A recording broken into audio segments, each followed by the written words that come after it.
What we hope to cover during this webinar will provide not only a little historical knowledge, which we believe is key to appreciating some of the technologies that we're all exposed to on a daily basis, but also an insight into how they work, how they are best suited to particular applications, as well as a review of some of the fundamental physics behind their use. We will look at how we apply them to our measurement systems, as well as how to calibrate and understand where some of the principles, the variables and the constants come from and how they fit into that process. Finally, we will have a look at some applications of these truly amazing devices. We begin with a quick look at how we got here, the origins of these remarkable tools, and who was responsible for their invention. We have most likely all been exposed to some of the theories from Gauge, Sim and Ohm. The most common and best known electrical principle is that of Ohm's law.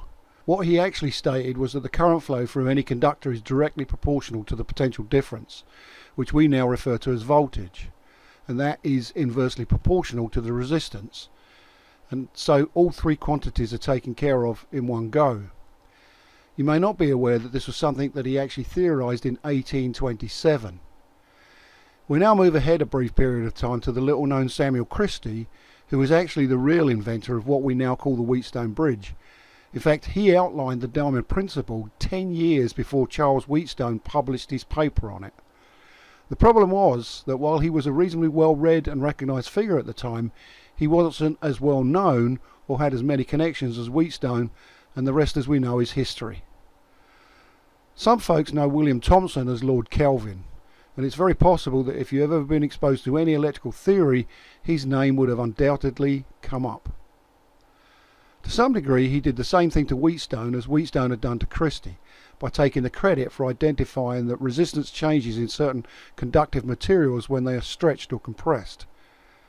It wasn't until 1938 that a strain gauge as we know it today, or at least based on a similar concept, was introduced. Edward Simmons at Caltech conceptualized a simple extensometer. Initially it was for impact test and surface deformation purposes.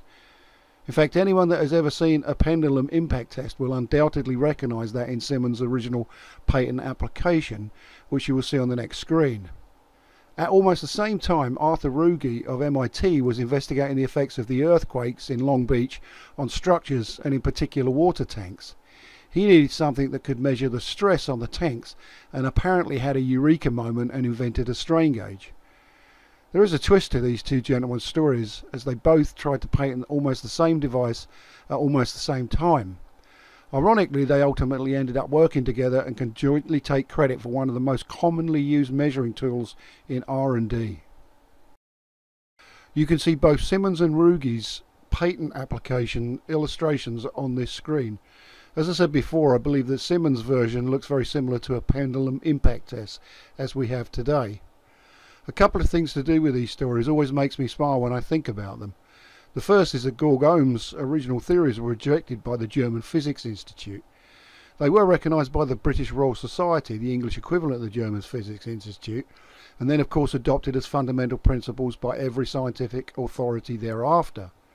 The reason for the rejection was actually the nomenclature, the syntax, the verbiage, as some of his peers believed that he needed to change the words he used. Another interesting fact is that when Arthur Ruge submitted his design to the MIT Patents Committee, they stated, "The committee doesn't feel that the commercial use is likely to be of major importance," and declined to patent it. I wonder how much they would have earned in royalties if they had not made that decision. One final comment on Edward Simmons. I urge you to do a little research on him yourself, as he is the classic representation of the mad professor. Later in life he attended meetings wearing a tutu, turban and tights. He became known as Dr. Strain Gage on campus. At the lower part of the screen you can see some examples of some early strain gauges. You'll notice that the ones that on the left have paper backing. In fact, the original design was cigarette paper. There's little point in showing every step of the manufacturing process for strain gauges, but it is worth at least seeing some of it. Just knowing that the foil used for gauge manufacture is incredibly expensive is an interesting fact in itself. Although it isn't pictured, the process is based on about 5 stages: foil prep and layup, photo exposure, etching, washing and then bonding or fixing. The next processes are all labour intensive. They're cutting and testing gauges. some of which have to be performed by hand on individual gauges. It is worth mentioning at this point that one of the factors that directly affect the strain gauge user is the determination of the gauge factor, which is also sometimes referred to as the strain sensitivity factor, or FS. As well as the type and grid design, it also varies based on the gauge material. For example, Constantin and nickel chrome have a transverse negative effect, while isoelastic materials have a positive effect. This can vary from gauge batch to batch. As we could see on the previous screen, the gauges are in sheets. Some manufacturers refer to these as batches. Because it is impossible and impractical to test every single gauge, random selections are taken from the batches to perform the required tests, noting that the selected gauges are effectively destroyed in the gauge factor determination process. On the point of transverse sensitivity, it is summarized by the Poisson theory for the material, but it is worth being aware that there is actually a transverse sensitivity in the gauge itself. However, this is typically completely ignored, as it is generally has insignificant implications. An interesting note is that the early adaptations of strain gauges were not subject to the same transverse effects, as they were typically round wire as opposed to the photo etch flats of today. As mentioned before, the testing is determined by randomly selecting gauges from the sheets or batches. These are literally mounted as you mount any gauge in normal use onto a very controlled test beam. In the image you can see a large number of gauges mounted on the beam in the background. Another step in this process that is very labour intensive is the cleaning off of all the gauges from the test beam, and this has to be performed extremely carefully using non-destructive methods to preserve the integrity of the beam and the material and geometry of the beam. Now we get into the bit that we may want to know, may already know, or perhaps don't need to know, and of course maybe don't even want to know. But there is value in having a little bit of background knowledge for when the inevitable issues arise or somebody challenges you on what you really know. As we review some of the processes involved in configuring and measuring strain gauges, we will see a myriad of methods which can be used to get fundamentally the same answer. Keep in mind that almost everyone discovers the ones that work for them, and be assured that within acceptable limits each will get you to the same answer. It is your choice which you find easiest to apply and most comfortable for you. Personally, I am a believer in the simplest, easiest approach, so if it looks simple, that's the one you may want to go with. Professor Sosi frequently stated that every engineer had to be a librarian.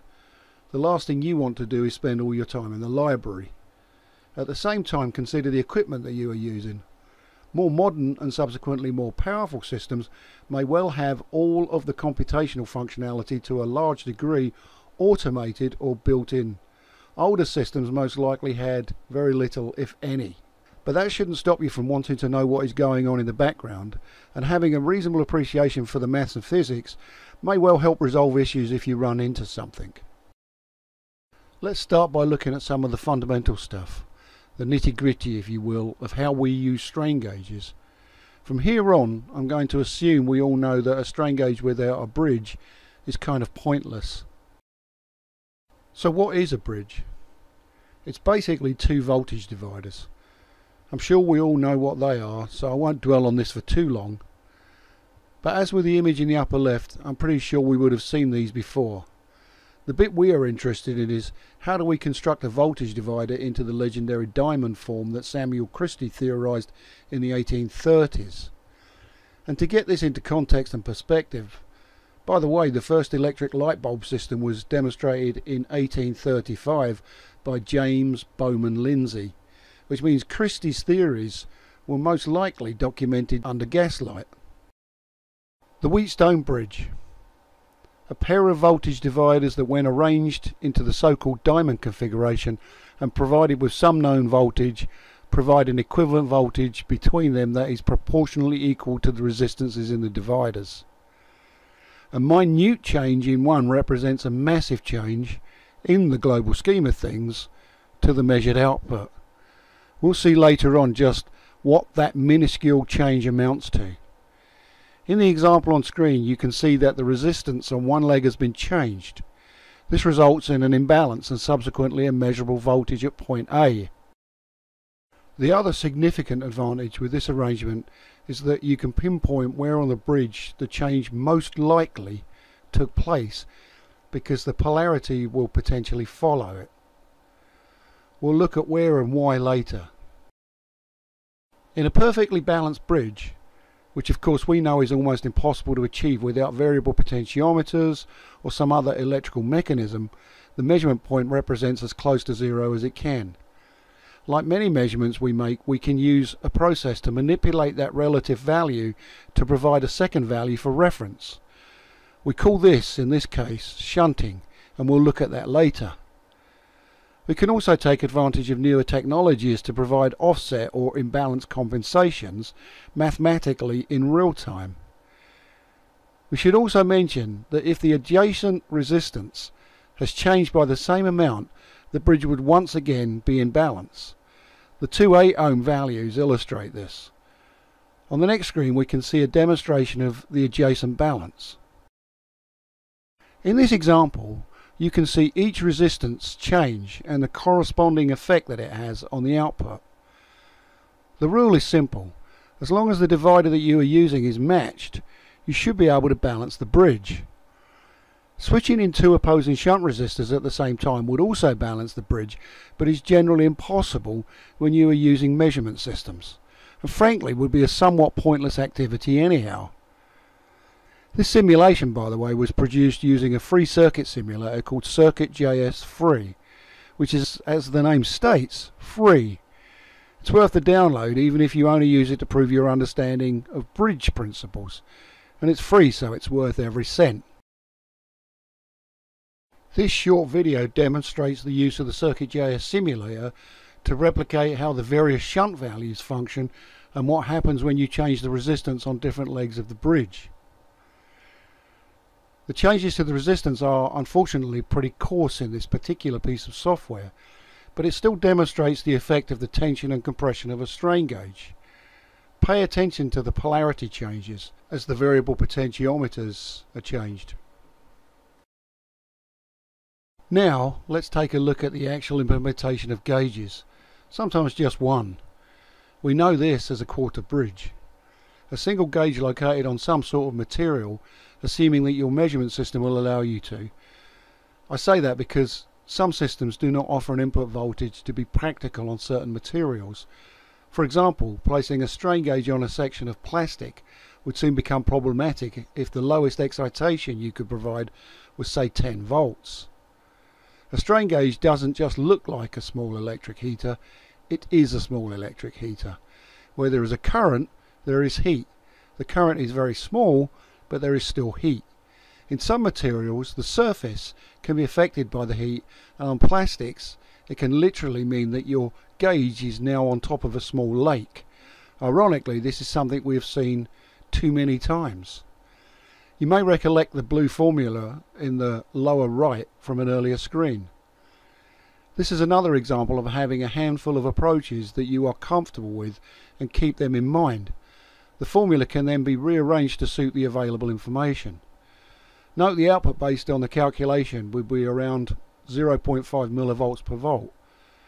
That is based on the K being 2 and the target being 1000 microstrain or micrometers per meter, depending on your preferred unitless measurement system. Also notice that in the upper left hand corner there is a clear indication that a quarter bridge cannot offer any thermal compensation. Let's take a look at the half bridge. It is a method of gauge application that can actually have multiple purposes. For example, the gauges could be placed in the same direction and effectively double the output depending on where in the bridge you place them, since it is possible to effectively subtract the load from each other if you aren't careful about bridge locations. Or they could be perpendicular to one another and be used to subtract a parasitic component, or as in many applications in a location where they won't be subjected to the loading conditions but will be subjected to the same thermal events. In this case, they are a guaranteed method to remove the thermal component. In some cases, these are referred to as dummy gauges, as they are placed onto an unloaded specimen of the same type as the measured one. Pay attention to the bridge factor when you do your equivalent output calculations, as this is relative to your gauge arrangements. We'll review that later. But one that shouldn't be confused as a half bridge is the dual quarter bridge. This is two gauges in a series on the same leg. In this illustrated case, the output is about 1 millivolt per volt. Again, assuming the arrangement is correct, since 0.5 times 2000 is 1000 and the units are microvolts, therefore the output is 1 millivolt per volt. The full bridge is by far the arrangement that would provide the greatest sensitivity, because as with one leg changing resistance in a quarter bridge, the full bridge effectively could have all four, as you can see in the image in the upper left. And it has thermal compensation, as the opposing legs will be subjected to the same thermal events and therefore will subtract the thermal offset. In this case the output will be 2 millivolts per volt, as there are now four components to the calculation. 0.5 multiplied by 4000 is 2000 microvolts, therefore 2 millivolts. Because we are believers in the simple approach to all these calculations, we actually want to simplify them even further. We can send you a copy of a spreadsheet that we put together that does all of these and a bunch of others that you're going to see. We'll talk about that at the end of the webinar. You may hear the words parasitic, dummy gauge or even compensation arrangements. What these all really mean is that there are a number of layouts that can be used to accommodate all of these cases. In the lower right you can see an equation normally associated with Poisson half bridge. The strain components are normal strain and the bending strain, even though the image shows 4 gauges. Unfortunately I didn't have one showing just the two. The shaft equation has the torsion strain component from a full bridge as per the image. The screen is really just to illustrate some of the alternative arrangements and types of gauges, such as the herringbone versions on the upper image. If the bending moment was considered parasitic, it could be removed to a large degree. One of the greatest concerns you may encounter is the thermal implication.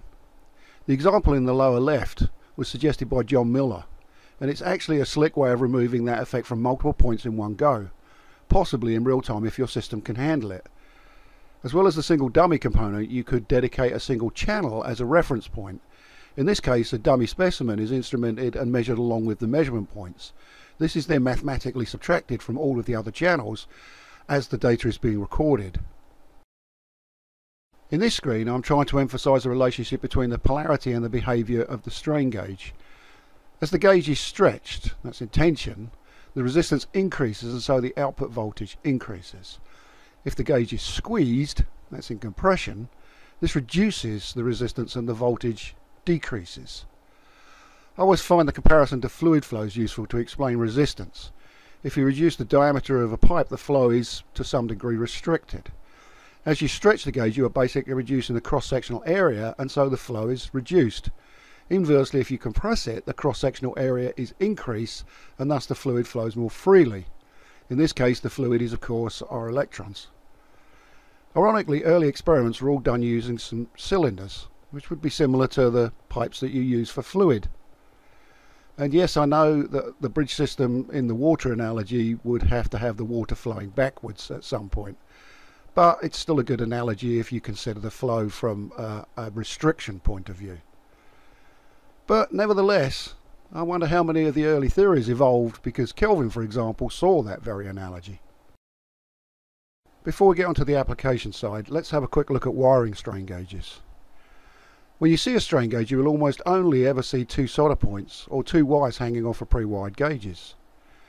In reality, you could just wire your excitation and your signal return for a quarter bridge, that's a single gauge, but this creates a few significant issues, not least of all an absolutely guaranteed imbalance because your wires have resistance. Most modern systems offer at least a minimum of 3-wire connection.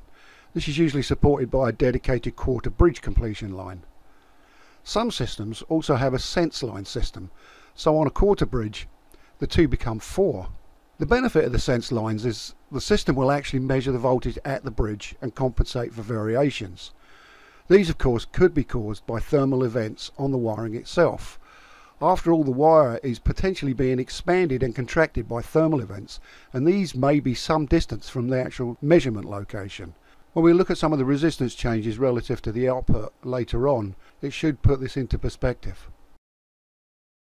Knowing how they work is great, but actually using them is the ultimate objective, so let's take a look at configuring the various gauge and bridge arrangements. We'll use one of the most advanced software platforms to demonstrate a variety of different approaches. This first image illustrates a point that we made earlier about the perfect weld. As you can clearly see, there is an offset. This is always to be expected. If there isn't one, there actually may be something wrong with your bridge, although chances are, if there is, it will be railed in one direction or another, which should be a clear indication. It's always good to be able to see this as you're setting your channels up so that you've got a clear idea of where you're starting from. Starting with a method that is often associated with being a calibration method as opposed to a calibration check, although there will be times when this is as valid as almost any other calibration approach. The shunt method basically changes the resistance on a leg of the bridge by a very accurate amount. Note the use of the word change as opposed to an absolute value. This would only be the case if the bridge is perfectly balanced out of the gate. We already mentioned that, of course, a couple of times, that that's very unlikely. The good thing about imposing a shunt value is that if the mathematical results deviate from what you observe, again you have an indication of a potential problem. The calculation illustrated is probably the easiest one to remember. It's the go-to one that I use every time. You probably know the gauge resistance, Rg in the formula, the gauge factor, K in the formula, and you can add the bridge factor, Bf in the formula, based on the arrangement. One for a single gauge in this example, and the shunt Rs in the formula is whatever you have available to you on your system. As you can see, some more powerful systems offer more than one shunt, as well as options for locations to impose it on the bridge. This means you can check more than one leg. Using the calculation described previously, you can calculate what the equivalent should be. Using the formula we saw on the previous screen, and can see on the upper right of this screen, we can estimate mathematically what it is supposed to be, and then see what it measured. This is another formula that's available within the spreadsheet we spoke about previously. Some systems actually let you see the shunt value live as you test it, as you can see in this example. And if you missed it in this system, you can always switch it in later and view it from the main channel screen. If the system you are using is advanced enough, it may even give you a warning or some feedback on the result of the check. You may catch a deliberately bad value later on if you watch carefully. You'll remember the mentions of lead wire, something that was frequently set aside as of less than great concern in years gone by. Here, as with the ability to use multiple shunt values in multiple locations, some systems also offer you the ability to manually accommodate lead wire resistance, and even measure it and tell you what it is. And by the way, just as an example, a 28 gauge 6 strand is typically about 6 to 7 ohms per 100 feet. An important aspect of this function is that it is primarily intended for the calibration step, as any variance in lead wire resistance can be accommodated to a large degree by taking advantage of sense lines where they're available. Notice the offset indication that was visible previously. Oftentimes this is something that is required as a comparison to the balanced value. From time to time you may encounter a sensor that has a shunt value related to a calibration performed on the sensor by the manufacturer. This is one of those moments where it would be nice if everyone agreed to say 174.5 k-ohm shunt was the standard, but alas they don't, and they probably won't, so here are some solutions.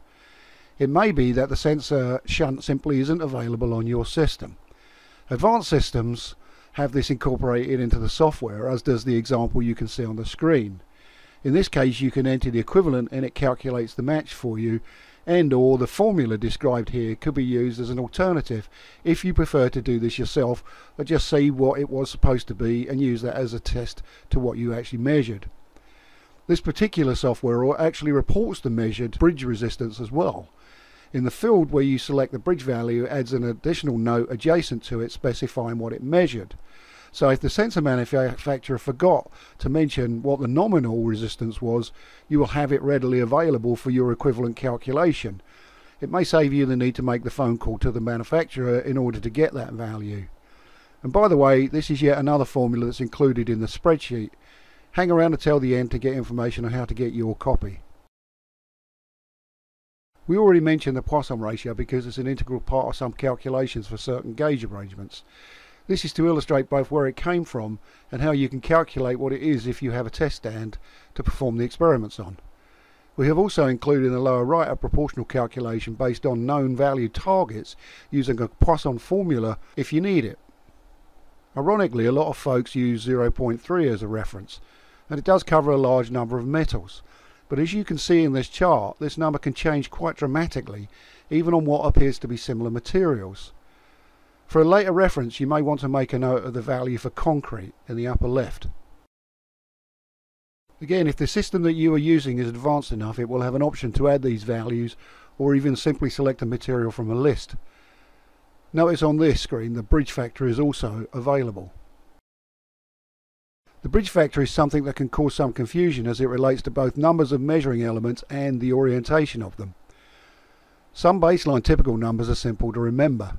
A single gauge is always 1, unless of course you've got the gauge at some odd angle, at which time you probably should be looking at replacing that gauge anyway. Gauges in the same direction are usually simply the sum of the number of gauges, keeping in mind that you can effectively cancel measurements out if you wire them incorrectly. Perpendicular gauges are usually 30% of the primary direction.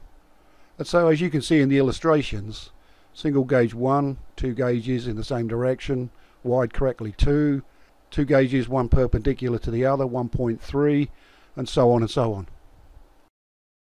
Another great calculation to remember is the simple bending beam. The nice thing about this is that the formula incorporates both dimensional information as well as Young's modulus.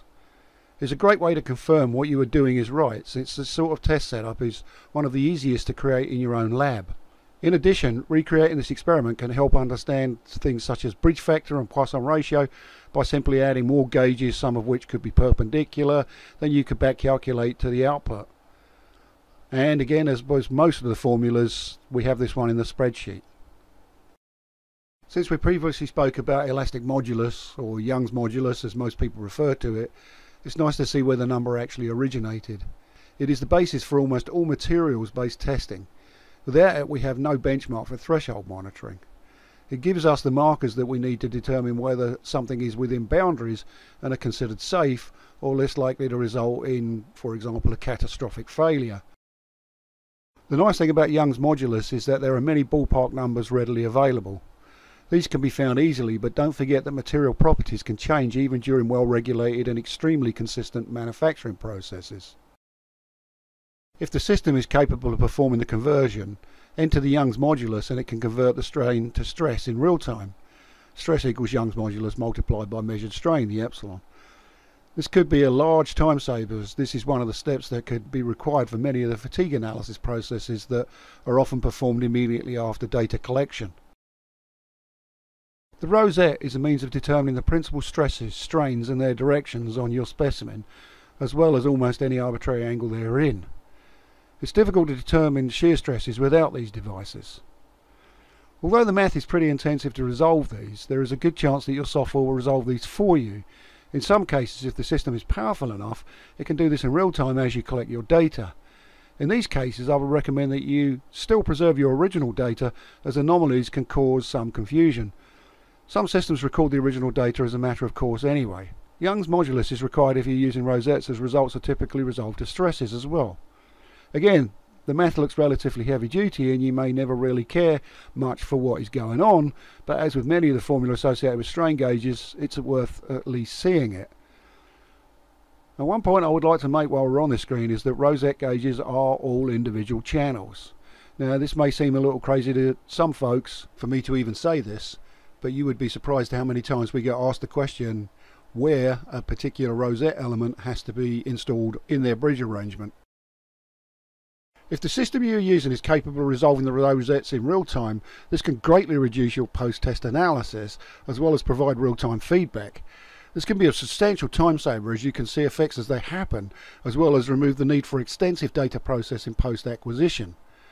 Some people who take advantage of this ability actually identify specific areas of concern and remove unnecessary gauges from their acquisitions as they go. This ultimately reduces the amount of data you have to manage, handle and analyze after the collection exercise. In this example, you can see that the principal strains and von Mises are being gathered simultaneously with the original rosette strain channels. By doing this, you can check to see if there are anomalies and perhaps even rerun rosette analysis post-test. To round up the show, we'd like to share a few examples of gauges in action. It really is just to inspire new users and provide an opportunity to see how other folks are using them. The classic application for strain gauges is, of course, transducers themselves. In fact, you can consider any strain gauge that's laid onto any specimen as effectively modifying that specimen into a transducer. An interesting fact is that the ratio of strain gauge based sensors to all sensors used today, not including temperature measurements, is well over 50%. Pressure sensors, load cells, wheel force transducers, some accelerometers and a myriad of other types are basically strain gauge devices. As an example, in a wheel force transducer, the number of strain gauges can be many tens of gauges. The example illustrated has 32 gauges visible in the drawing. The photo is a Michigan Scientific wheel force transducer on a motorcycle. It's worth noting, of course, with wheel force transducers that most of the wheel force transducers resolve the forces and moments for you, so you're not actually measuring a strain gauge per se. The custom load cell example in the upper right has a mass of gauges to remove the parasitic components and provide the greatest output in the axis in which the device is intended to measure. As you can see, there are a large number of gauges mounted on it. The load or pressure sensor in the lower left illustrates the gauge layout to achieve the maximum output for surface contact. Some sensors similar to that one actually have circular strain gauges to cover the entire area available for the measurement. The example on the left is a military vehicle with gauges located on the frame for durability monitoring. There was gauges actually placed all over this particular vehicle. The one on the right is an aerospace application that has a mass of gauges in a fairly small area and really just illustrates the need to get elaborate for some measurements. In these images you can see the surface preparation and the care taken to align the gauges in a specific orientation. The directional outcome is rather meaningless without precise knowledge of the individual elements' alignment in the first place. Some software actually has pictorial references to these, as you saw earlier, so that you can actually relate them back to the angle pictorially as well as by the reference that you've applied to them. Another point of interest here is the placement following the rules regarding the placement of the gauges to welds. We all know the weld is likely to be an early failure point, and placing gauges too close to them has a number of implications. One of which is that if a gauge is atop a crack, it won't see loads the same way, as the crack has already relieved the material of the loading effects. The other one is that welds cause changes in the materials that are typically very localized and can initiate microcracks due to the thermal contractions. The individual gauge on the lower right may well have been placed because previous testing had already identified the angle with the highest load. Shear was probably already previously described, so a single gauge could be used to reduce the total amount of data collected. John, one of my fellow app engineers, is very proud of his micromeasurements training specimen, and so he should be. You can clearly see that he went to great lengths to ensure surface prep was thorough, and honestly, that is some of the best soldering I've seen in a long time, assuming they weren't pre-wired gauges. The other examples on this screen are also compliments to John with his civil engineering background. He has been called upon many times to help with instrumentation on projects where materials such as concretes are involved. You may remember my reference sometime earlier regarding the Poisson component differences. Those unfamiliar with this sort of gauge work will probably notice that some of the gauges are extremely long.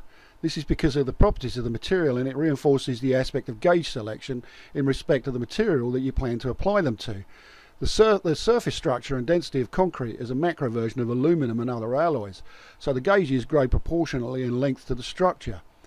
As you can see, some of the gauges are embedded in the concrete to determine the properties of that particular mixture. You may see similar embedded uses of carbon fibres and some plastics, but keep in mind that strain gauges and temperatures, well, they don't mix very well. Only with specialised gauges can you place a gauge into something that potentially was molten, such as a plastic, for example. So be careful about gauge selection when performing those kind of exercises. The shafts that you see in the upper left and centre are examples of measuring strain gradients on very different materials. Again, note the significant difference in gauge length between the two examples. In the lower left are rosette gauges on a roller coaster used for dynamic analysis of a bracket with previously observed failures. It's nice to know that they were looking into the cause, hopefully with the intention of preventing any accidents. The lower centre is actually a homemade transducer. It was used to determine damping coefficients of various materials for dropping large weights in a workout area. I wonder if the large weights were the people who possibly needed to be in the workout area. The lower right is a strain gauge project involving a utility pole measuring strain and stress of it as the sections were seated into one another. The master gauge applicator you see is actually our very own John Miller, although he claims anonymity by wearing the proper safety equipment, which I guess is a good thing. On the left you can see another view of the same utility pole, as well as John attempting to photobomb in the same white helmet in the background. It illustrates the precision with which gauges need to be placed even on large specimens. The final image on the right is an aerospace project which, as with many high-cost installations, has a massive different sensors applied, some of which, I'm told, are strains. I can't personally see them, but that may be a good thing. Matt Inquist provided the image and assures me there are gauges in there, and so we're going to open the challenge to see if you can find them in that jumble of cable, sensors and hardware. So this is the final screen, and it's basically the spreadsheet that we've alluded to a number of times during the webinar. It contains virtually every calculation we refer to during this webinar, as well as a couple of others, and each are illustrated with a pictorial representation of the application, and the values in each of those images is updated as you change the parameters. So you get a pictorial representation of what you're doing, and hopefully that will make some of this a little clearer. So if you would like a copy of this rather useful spreadsheet, just contact your local representative or the support guys and we'll be happy to pass it along to you. Now, it doesn't contain any macros, so it probably won't get stopped by a firewall, so hopefully you'll get your copy.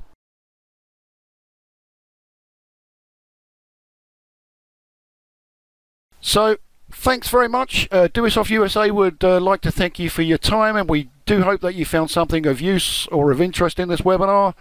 We are now going to open it up for questions and answers with John Miller, Matt Inquist and myself, Dave Gallup. And also please let us know. Remember what I said at the beginning, please let us know if you'd like to see something in particular in the future. We'd be more than happy to consider that, and certainly if enough people ask us, maybe we'll be compelled to do it. So please feel free to ask your questions now. Otherwise, thank you so much for your time, and don't forget, contact us if you want the spreadsheet.